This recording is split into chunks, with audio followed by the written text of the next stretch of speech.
BJP से अलग होकर मानो उद्धव ठाकरे ने इतिहास की सबसे बड़ी गलती कर दी।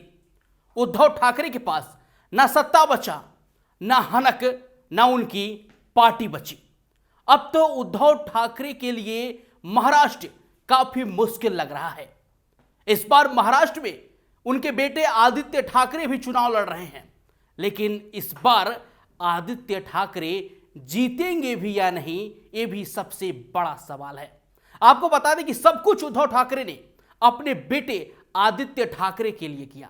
उद्धव ठाकरे चाहते थे कि मुख्यमंत्री बने, लेकिन जिस तरीके से महाविकास आघाड़ी में सीट शेयरिंग को लेकर घमासान है, इससे भी मुख्यमंत्री पद के उम्मीदवार को लेकर अभी भी रास्ता साफ नहीं हो पाया है। लेकिन अब आदित्य ठाकरे के लिए महाराष्ट्र विधानसभा चुनाव कैसे मुश्किल में फंस चुकी है, हमारे प्रधान संपादक सुनील राउत जी समझाएंगे। सर, मेरा पहला सवाल, आदित्य ठाकरे के लिए काफी मुश्किल हो गया है इस बार महाराष्ट्र विधानसभा चुनाव। हमारे दर्शकों को सिलसिलेवार तरीके से समझाइए कि कैसे इस बार आदित्य ठाकरे हार सकते हैं चुनाव।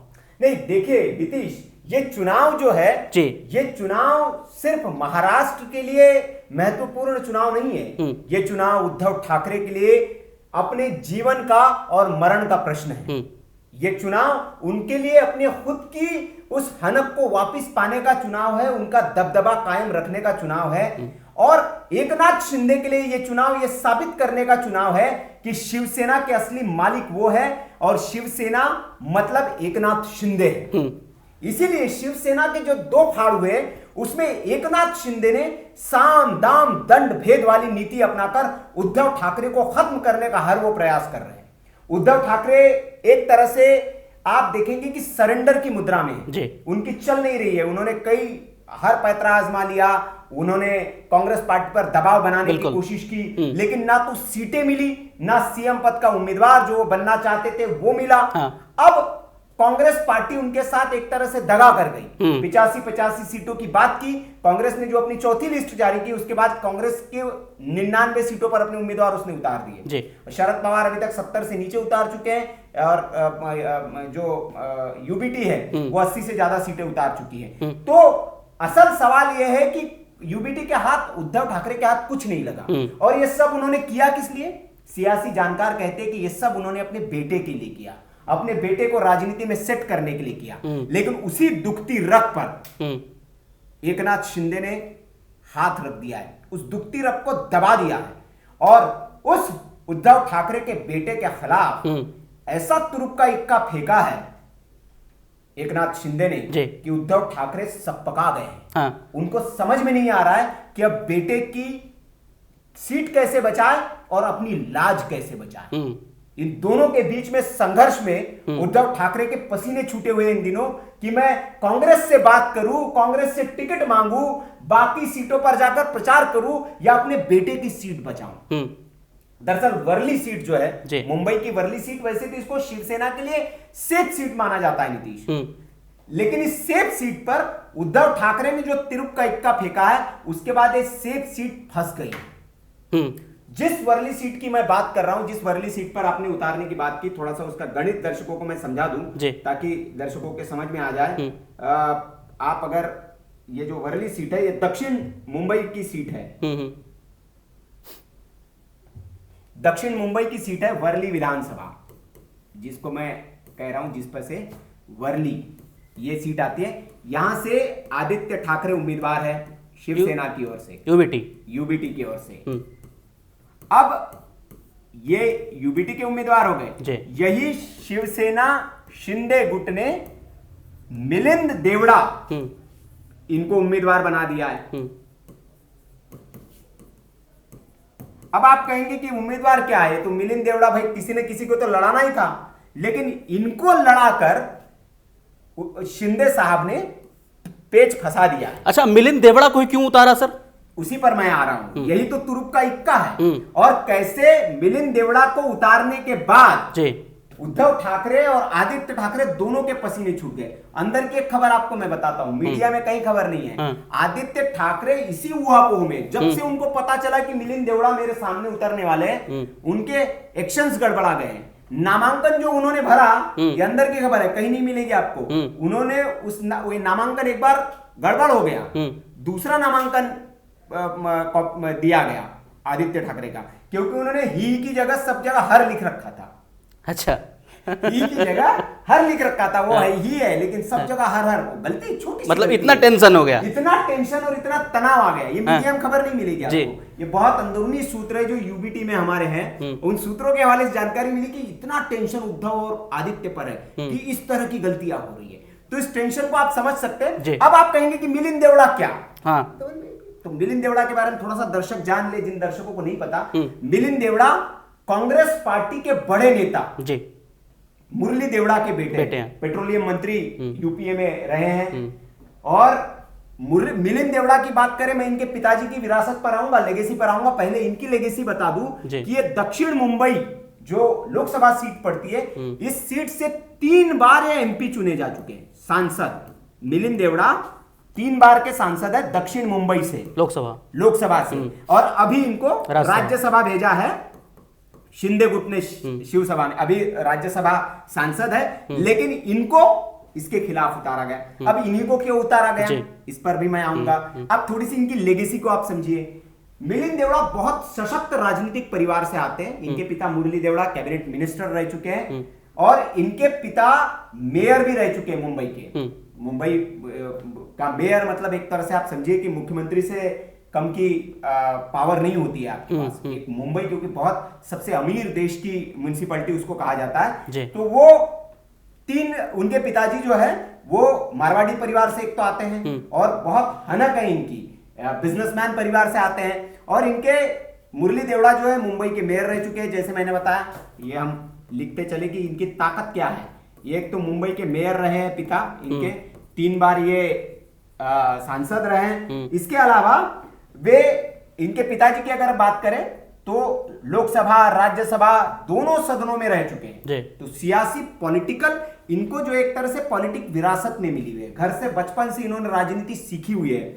और इनको अगर आपने देखा होगा, राज्यसभा में सुना होगा, तो बहुत गूढ़ बातें करते हैं, बहुत कहते हैं ना, न किसी से दोस्ती न किसी से बैर, उस वाले मोड़ में, लेकिन बहुत सधी हुई सटीक बात करते हैं। और इसीलिए इनकी लोकप्रियता बहुत है, युवा चेहरा है तो बहुत लोकप्रियता है। अब जिस वर्ली सीट से उनको उतारा गया है, उस वर्ली सीट की अगर हम बात करें तो सेफ सीट है शिवसेना के लिए। वो आदित्य ठाकरे को वहां इसीलिए उतारा गया था, पिछली बार भी आदित्य ठाकरे वहीं से विधायक है। लेकिन ये जो वर्ली सीट है, ये शिवसेना का गढ़ है। किसका गढ़ है? शिवसेना। और शिवसेना पिछले बार जब आदित्य ठाकरे यहां से चुनाव लड़े थे, तब शिवसेना कंबाइन थी। गढ़ सारा वोट बैंक जो भगवा है वो इकट्ठा था। अब वर्ली चूंकि शिवसेना विभाजित हो चुकी है, 2 धड़ों में बढ़ चुकी है, तो शिवसेना की ताकत भी बढ़ चुकी है। एक तो शिवसेना शिंदे और शिवसेना यूबीटी, तो आधा आधा हो गया है। अब किसकी ताकत किसके पास ज्यादा है, इसीलिए आदित्य ठाकरे जो है वो और उद्धव ठाकरे जो है वो टेंशन में है। नहीं, सवाल आपने कहा ना सर कि मिलिंद देवड़ा का जो राजनीतिक परिदृश्य है, पूरा परिवार जो है, उनको विरासत में मिला। अब इनके फादर मेयर रह चुके हैं, मंत्री रह चुके हैं। तो आदित्य ठाकरे के तो पिताजी मुख्यमंत्री रह चुके हैं। आदित्य ठाकरे को भी तो विरासत में ही सत्ता मिला है। बिल्कुल, उनके दादा जो है उन्होंने तो एक पत्रकार होकर एक इतनी बड़ा पारिवारिक वो किया है। आदित्य को भी कम नहीं आंकना चाहिए सीट पर, क्योंकि सिटिंग यहाँ पर एमएलए हैं वो। मैं कम नहीं आंक रहा हूं, हमारा काम है नीतीश, हम दर्शकों को जो विश्लेषण देते हैं तथ्यों के आधार पर। आपने देखा होगा आजकल बहुत सारे ऐसे फर्जी चैनल्स हैं जिसपे बड़े बड़े कथित पत्रकार आते हैं और आधा घंटा सिर्फ बकवास करते हैं। सिर्फ कोरी बकवास होती है, कोई तथ्यात्मक बात नहीं होती है। लेकिन हम अपने दर्शकों के लिए ये कोशिश करते हैं तथ्यात्मक बात करें। उसके पीछे अगर कोई एनालिसिस है तो उसके पीछे का आपको तर्क और तथ्य दोनों दे, इसका हम कोशिश करते पूरी। और इसीलिए आपने देखी होगी कि जितनी बातें हमने आज तक कही हमारे चैनल के इतिहास में, उन सारी बातों का 2 महीने बाद, 4 महीने बाद, 6 महीने बाद उसकी प्रामाणिकता साबित हुई है, सत्यता साबित हुई है। इसीलिए हमारे जो एग्जिट पोल्स और सर्वे आते हैं, वो सारे एग्जिट पोल को धराशायी करते हुए हम उस लकीर के आसपास पहुंचते हैं जो लकीर चुनाव के नतीजे आते हैं। तो आप जो बात कह रहे हैं बिल्कुल सही कह रहे हैं, लेकिन पेच कहां फंस रहा है, मैं उसी पे आ रहा हूं। अब जिस वर्ली सीट की मैं बात कर रहा हूं, वहां पर अभी जो लोकसभा चुनाव हुए, जी देखिए पैमाना कैसे नापा जाएगा कि भैया आपकी मौजूदा ताकत क्या है। पहले तो मैंने कहा कि ये गढ़ था शिवसेना का, हाँ। लेकिन शिवसेना बटी, उसके बाद क्या किसकी हनक कितनी बची है ये कैसे पता करेंगे। उसके बाद एक जो लोकसभा का चुनाव हुआ 2024 का, इसके आंकड़ों से हम पता करेंगे कि क्या किसकी ताकत है वर्ली में। तो वर्ली में मैं आपको बताऊं कि जो आदित्य ठाकरे का निर्वाचन क्षेत्र था ये, और इसके बावजूद यहां पर 3.25 लाख वोटर है। कितने? 3.25 लाख। 3.25 लाख वोटर है कुल इस वर्ली में, और बहुत हाई प्रोफाइल ये मतलब यहाँ पर जो भी लोग हैं बहुत रिच लोग रहते हैं, लेकिन झुग्गी झोपड़ी वाला भी इलाका है कुछ, तो जो झुग्गी वाले वोटर्स हैं वो महत्वपूर्ण भूमिका निभाते हैं।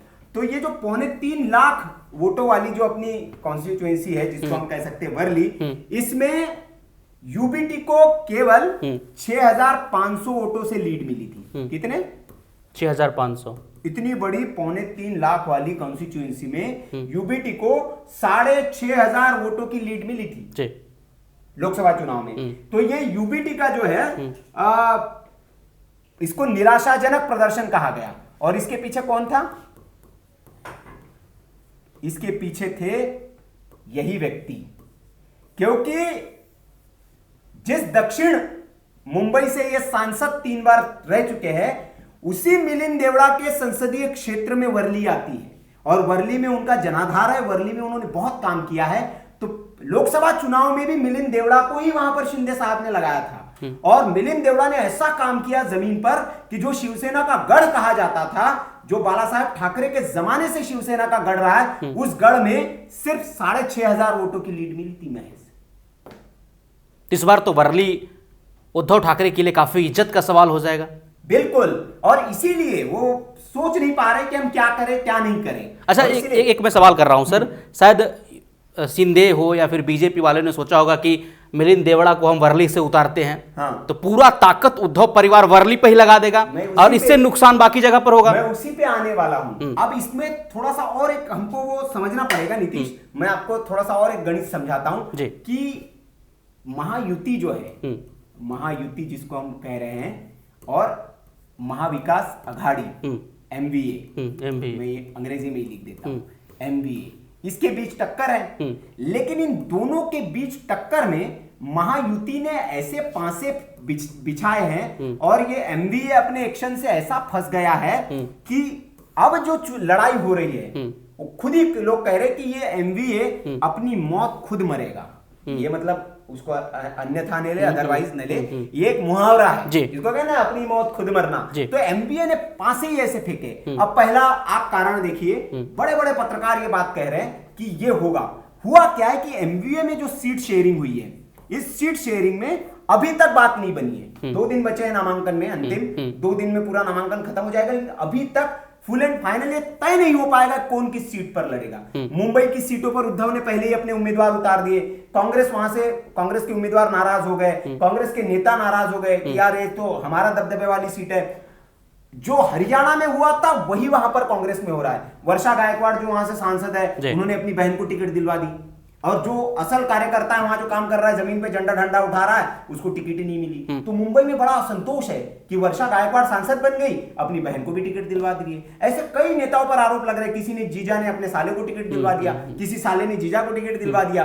तो कांग्रेस में जो टिकट बंटवारा हुआ है वहां, उसके बाद बहुत असंतोष हुआ है। दिक्कत क्या है, एमपी में गुट हो गए बहुत ज्यादा, सीटें उतनी ही हैं, 288 सीटें हैं। इन 288 सीटों में पहले कांग्रेस अकेली लड़ती थी इन सीटों पर, या जो एक आध कोई सहयोगी दल होता था।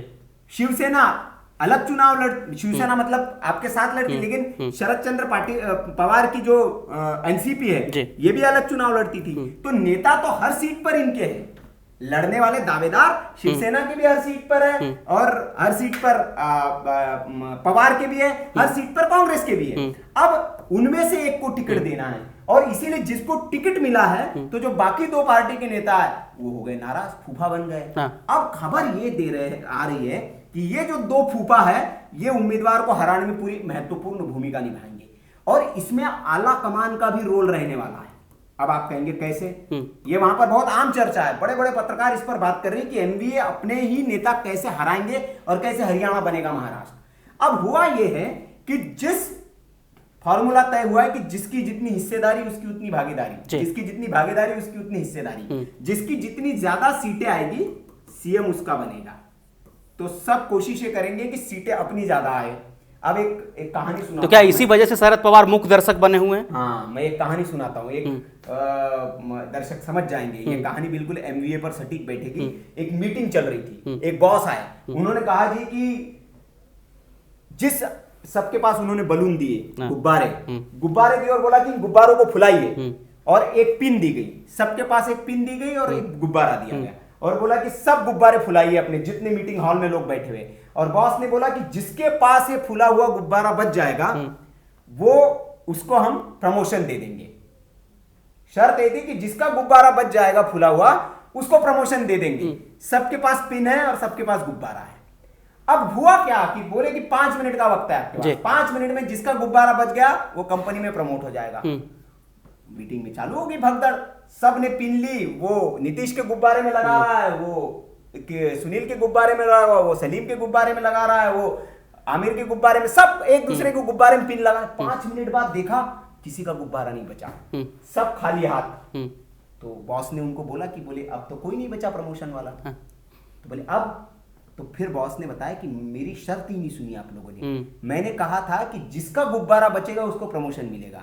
बोले कि अगर आप मिलकर लड़ते नहीं, सिर्फ पिन लेके खड़े रहते, अपना गुब्बारा लेके खड़े रहते, सबका प्रमोशन हो जाता। लेकिन बोले चूंकि यही प्रतिद्वंदिता कि सिर्फ मेरा प्रमोशन होना चाहिए, तो ये एमबीए में भी यही है, सिर्फ मेरा सीएम बनना चाहिए। तो सब गुब्बारा लेके खड़े और सबके हाथ में पिन है। अब सब एक दूसरे के गुब्बारे में पिन डालेंगे। अब जिसका गुब्बारा लकीली बच गया वो पहुंच जाएगा। लेकिन यही पिन और गुब्बारे वाली कहानी जो है इनको महाराष्ट्र में बहुत महंगी पड़ने वाली। उद्धव ठाकरे ने बात की भी थी, उद्धव ठाकरे ने यही बात की थी एक मीटिंग में, रैली में, जब कहा था कि सीएम का नाम घोषित कर दीजिए, अदरवाइज ये होगा और ये होगा तो इसका नुकसान पूरे एमवीए को उठाना पड़ेगा। लेकिन नहीं मानी गई बात और अंततः वही हुआ। तो अब जो है आप सही कह रहे कि उद्धव ठाकरे का सारा जो ध्यान है केंद्रित है वो वर्ली सीट पर हो जाएगा। और वर्ली सीट पर होने की वजह से बाकी जगह निश्चित तौर पर वर्ली पर ज्यादा दम लगाना पड़ेगा। और मिलिंद देवड़ा वहां पर, क्योंकि वर्ली में जाने पहचाने नेता है, वर्ली के लोगों के बीच में रहे, दक्षिण मुंबई से जहां से वो सांसद आते हैं, वर्ली उन्हीं की कॉन्स्टिट्यूएंसी में आता है, एक भाग है, और लगकर सटकर है, वहां उन्होंने बहुत काम किया है। तो इसीलिए इस तुरुप के इक्के को शिंदे ने जानबूझकर उतारा है। और यहाँ पर इनके लिए बहुत आसान ये लड़ाई नहीं होने वाली है। तो बिल्कुल इस बार महाराष्ट्र का जो चुनाव है काफी महत्वपूर्ण है उद्धव ठाकरे के लिए। राजनीतिक दृष्टिकोण से अगर देखा जाए तो काफी इस बार महत्वपूर्ण चुनाव होने वाले हैं, क्योंकि 2019 के बाद से उद्धव ठाकरे के पास ना सत्ता रहा, 2019 के बाद से न उद्धव ठाकरे के पास न अपनी पार्टी बची। और इस बार उद्धव ठाकरे के लिए राजनीतिक साख भी बसती हुई नहीं दिख रही है, जिस तरीके से राजनीतिक पंडित और डेटा बताते हुए दिखाई दे रहे हैं। तो आने वाले वक्त में उद्धव ठाकरे के लिए ही होगा कि ना खुदा ही मिला ना विसाले सनम, इस प्रकार की बात उद्धव ठाकरे के लिए हो जाएगी। और जिस तरीके से आप लोग को विश्लेषण समझा, इस पर आपकी क्या राय है कमेंट करके जरूर बताइएगा। बाकी देश और दुनिया की खबरों के लिए बने रहे हमारे साथ। धन्यवाद।